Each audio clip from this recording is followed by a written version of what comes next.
Hi, Mark here from Excel and a Rioja tasting, and a slightly different Rioja tasting for us, and it's a bit of a flagship wine, which I'll explain in a moment.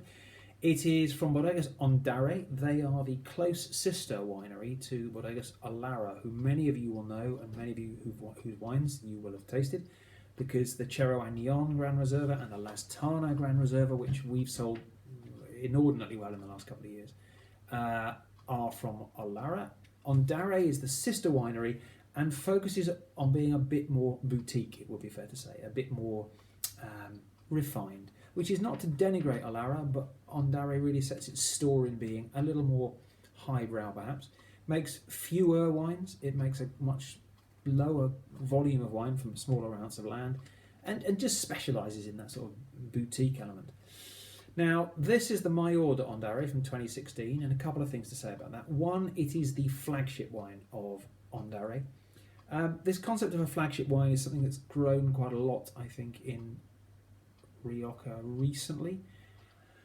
They are typically wines made more in the modern idiom, almost in a sort of new world style, quite a lot of fruit concentration, a lot of power to them, a bit more extensive use of new oak to make them more drinkable sooner, to make them more immediate. And yeah, that immediacy perhaps is a little different to the old classic age statement Reserva, Gran Reserva, which was more about age.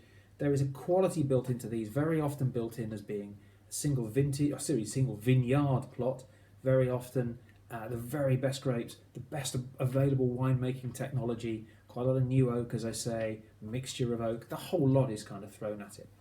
Secondly, the Mayor de Ondarre 2016 got a particularly good write-up and a Platinum Award at this year's Decanter World Wine Awards, and that rather colourful description drew us to have a little bit of a look at it. So here it is in a glass. This is only one of the first sample bottles of this to reach the UK. We're very excited to be tasting it.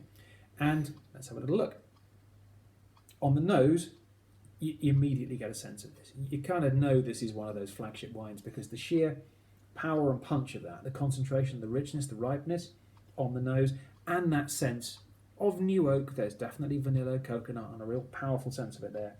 It's all there. It's a really concentrated wine. And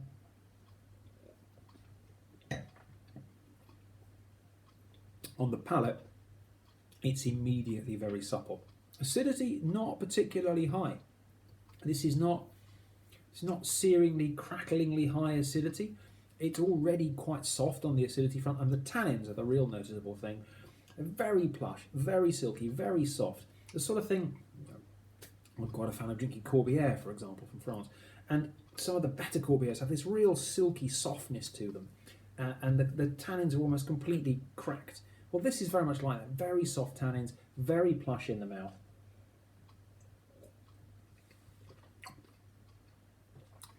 Mainly black fruit flavours, there are red fruit flavours there.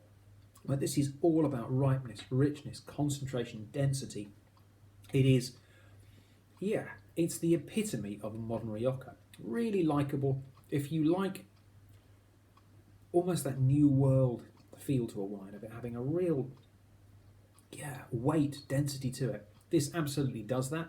I don't think that's to denigrate the sense of it being a Rioja. It is made in that way. It is designed to be dense and to be immediately attractive, and it really does that. It's a little more expensive than the other wines from Ondarre and from Alara. I think it's $23.50 we're selling at that. However, in the world of flagship wines and flagship wine quality, that is remarkably good. Many of these flagship wines now from the bigger names in Rioja are clearing 50 quid, over £100 in some cases. And to get that sort of concentration and that sort of power, you're paying that sort of amount for it. At $23.50, this is staggeringly good flagship wine.